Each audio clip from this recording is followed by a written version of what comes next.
A. Pengertian belajar. Banyak ahli psikologi yang mengemukakan tentang pengertian belajar antara lain yaitu 1. Skinner 1956 mengemukakan bahwa belajar adalah suatu proses adaptasi perilaku yang langsung progresif.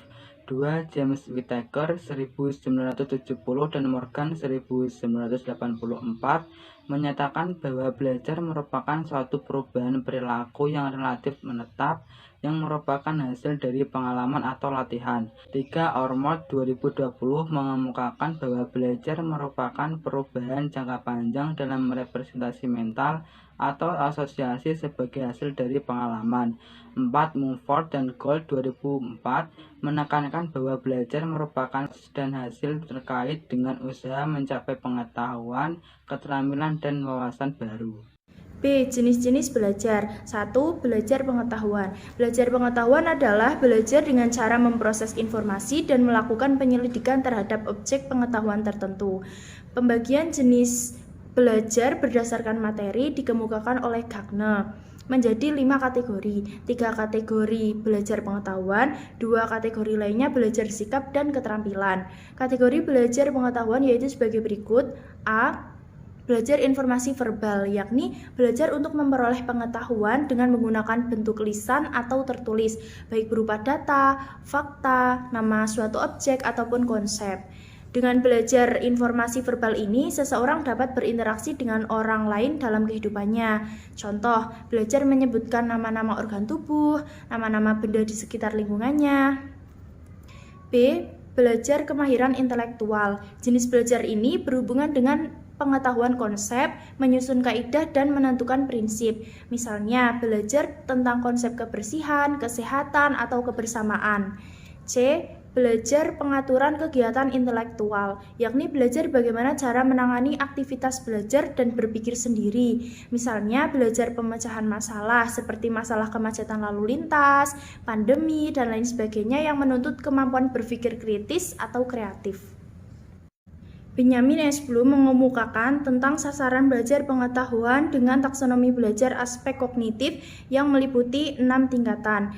A. Ingatan merupakan kemampuan untuk mengingat atau dapat mengingat, mengenal, dan mereproduksi bahan pengetahuan atau pelajaran. Contoh, siswa dapat menyebutkan nama benda-benda di sekitar rumah, dapat menyebutkan tanggal-tanggal kejadian penting dalam sejarah Indonesia. B. Pemahaman, yaitu kemampuan untuk menjelaskan suatu konsep atau prinsip tertentu. Misalnya, dapat menjelaskan manfaat menjaga kebersihan tubuh dan lingkungan. Contoh lain, siswa dapat membandingkan peristiwa-peristiwa bersejarah dengan situasi masa kini.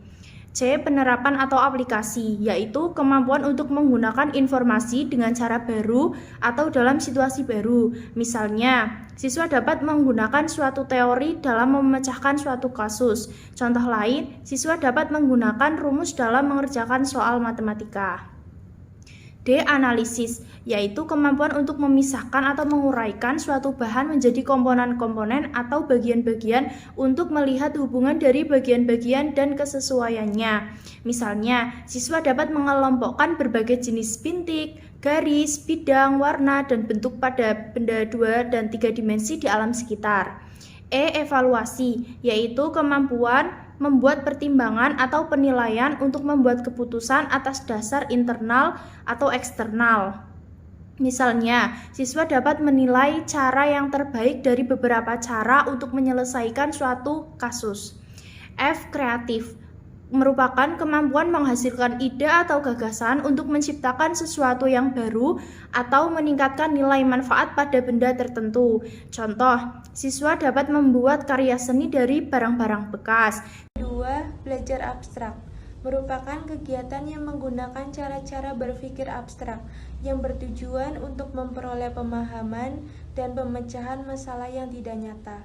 Untuk mempelajari hal-hal ini memerlukan prinsip, konsep, dan generalisasi. Jenis belajar ini misalnya seperti belajar konsep, aplikasi matematika, kimia, keimanan atau tauhid, dan lain sebagainya. Yang ketiga, belajar keterampilan. Jenis belajar ini menggunakan gerakan-gerakan motorik yang berhubungan dengan fungsi otot, fungsi bagian tubuh seperti tangan atau kaki, Contoh belajar motorik seperti melakukan gerakan senam, berenang, berlari, melempar bola, membuat produk prakarya, melukis atau menari, serta untuk memperoleh hasil yang maksimal. Belajar keterampilan itu memerlukan latihan yang intensif dan teratur. Yang keempat, belajar sosial. Belajar sosial adalah belajar untuk memahami hubungan sosial antar individu, seperti bagaimana cara individu berinteraksi dan bekerja sama dengan orang lain, serta mampu memahami dan memecahkan masalahnya dalam hubungan sosialnya. Yang kelima, belajar sikap. Bisa dilatih dari keteladanan dan pembiasaan.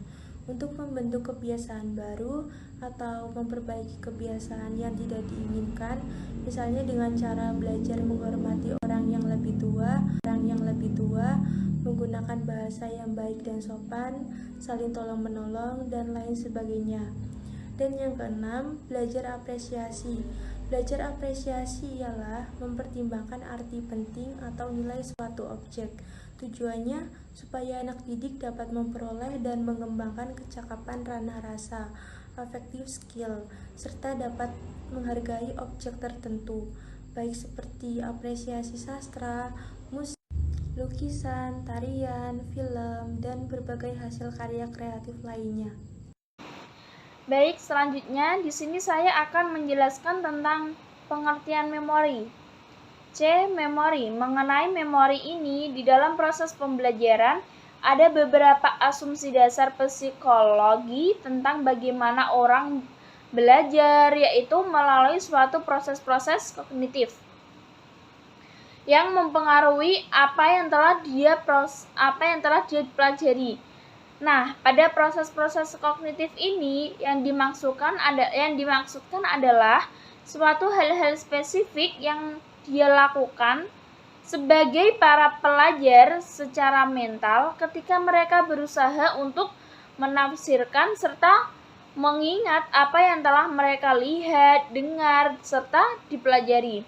Tetapi ada juga sebagian besar dari psikolog kognitif ini percaya bahwa pemahaman tentang dunia yang telah dimiliki sangatlah berpengaruh besar pada apa yang telah ia pelajari yang ada di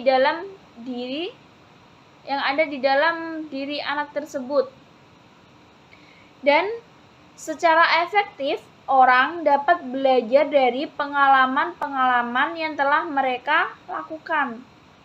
Perkembangan psikolog kognitif ini pada anak juga terdapat beberapa ciri atau secara bertahap dalam teori memori ini terbagi menjadi dua macam. Dan terdiri dari dua macam. Yang pertama, model memori manusia. Pada model memori manusia ini kita akan membahas tentang teori pemrosesan informasi serta memori atau suatu ingatan yang mengandung inti sebagai konsep ingatan atau memori yang ada di dalam beberapa kasus digunakan sebagai alat untuk mengukur kemampuan pembelajaran siswa baik secara mental maupun digunakan sebagai alat penyimpanan pengetahuan atau keterampilan yang telah dipelajari sebelumnya.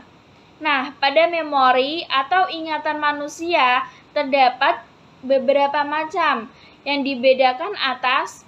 Yang pertama, memori jangka pendek atau yang disebut dengan short term memory, yang disebut juga memori kerja, working memory, serta yang kedua, memori jangka panjang, yang disebut juga long term memory.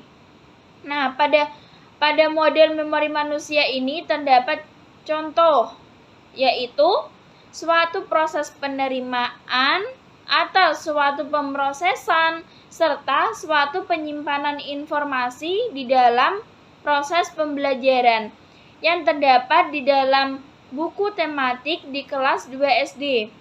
Yang kedua yaitu saya akan menerangkan tentang memori jangka panjang. Dalam pembelajaran di sekolahan ini, memori jangka panjang ini sangatlah penting bagi siswa. Karena apa? Pada memori jangka panjang ini Di sanalah tempat para siswa untuk menyimpan pengetahuan serta hal-hal yang telah dia pelajari di sekolahan, atau ingatan siswa yang bagaimana dia menangkap tentang berbagai peristiwa dalam kehidupan pribadi mereka. Dan di sanalah mereka dalam menggunakan memori jangka panjang ini, mereka gunakan sebagai tempat menyimpan berbagai suatu pengetahuan tentang bagaimana cara mereka melakukan berbagai hal seperti kegiatan pramuka, mengelola majalah dinding atau sering disebut juga mading, terus karya wisata, dan kegiatan lainnya, masih banyak lagi. Jenis pengetahuan yang disimpan dalam memori jangka panjang. Jenis pengetahuan yang dapat disimpan yaitu pengetahuan deklaratif, pengetahuan prosedural, dan pengetahuan episodik. 1. Pengetahuan deklaratif. Informasi yang disimpan dalam memori jangka panjang dapat diubah dalam berbagai bentuk. Di antaranya bisa dikode dalam bentuk semantik, merupakan konsep yang bermakna. Ada dua bentuk pengetahuan deklaratif, yaitu pengetahuan hafalan dan pengetahuan bermakna. 2. Pengetahuan prosedural. Pengetahuan tentang prosedur tertentu yang berkisar dan tindakan yang relatif dan sederhana seperti bola menggunakan gunting dan memegang pensil dengan cara yang benar. Sejalan dengan itu, pengetahuan prosedural harus mencakup informasi tentang bagaimana memberikan respon dalam situasi yang berbeda. Karena hal ini, pengetahuan prosedural juga dinamakan pengetahuan kondisional. 3. Perbedaan pengetahuan deklaratif dan pengetahuan prosedural. Pengetahuan deklaratif bersifat eksplisit, disadari dan bisa lebih mudah dijelaskan bila terkait dengan konsep tertentu. Sementara itu, sejumlah besar pengetahuan prosedural adalah pengetahuan implisit. Perbedaan ini mengenai pengetahuan deklaratif kadang dapat dipelajari dengan sangat cepat, mungkin setelah sekali penyampaian informasi. Sedangkan pengetahuan prosedural biasanya dipelajari secara lambat dan dengan banyak latihan. 4. Pengetahuan episodik.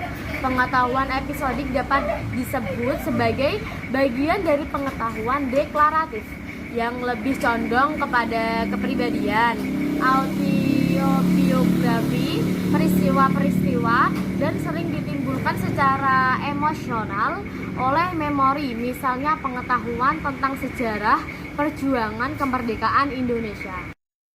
Berikutnya, strategi dalam pemrosesan informasi. Cara untuk memperkuat ingatan atau memori antara lain dengan melakukan 1. Overlearning, yakni melanjutkan proses belajar meskipun sudah menguasai suatu materi. Overlearning berguna untuk memperkuat pemahaman dan ingatan dengan cara seseorang meluangkan waktu lebih untuk mempelajari materi tertentu. 2. Strategi mnemonik. Strategi seseorang dalam mengingat sesuatu disebut mnemonik, yang digunakan ketika tidak ada pengetahuan sebelumnya yang relevan, atau ketika materi yang dipelajari seperti tidak terstruktur, sehingga sulit untuk mempelajari sesuatu secara bermakna. Teknik mnemonik yang biasa digunakan antara lain: A. Mediasi verbal, dengan menggunakan kata atau frasa yang menciptakan koneksi logis atau jembatan antara dua informasi yang berpasangan seperti nama negara dan ibu kotanya. B. Kata kunci, dengan cara mengingat sesuatu dengan mengingat kata yang mirip dengan kata yang ingin diingat. Misalnya untuk mengingat kata korupsi dengan menggunakan kata kursi. 3. Strategi dalam membaca. Strategi kognitif lainnya adalah dengan cara merangkum materi pelajaran. Bisa dengan membuat peta konsep atau mind map. Terdapat 4 aturan dalam membuat rangkuman atau ringkasan, yaitu 1. Mengidentifikasi informasi utama. 2. Menghapus informasi yang tidak penting. 3. Menghapus informasi yang berlebihan. 4. Menghubungkan informasi utama dan informasi pendukung. 4. Strategi dalam menulis. Salah satu strategi dalam menulis adalah TPW. Think, Plan, Write. Think berarti berpikir siapa dan apa yang ingin dilakukan. Plan berarti merencanakan. Gunakan TREE untuk merencanakan. T. Catat topiknya. R. Catat reason atau alasan menulis. E. Periksa atau examine alasan tersebut. E. Catat yang menjadi endingnya, dan write berarti mulai menulis. Tulis dan tulis lagi.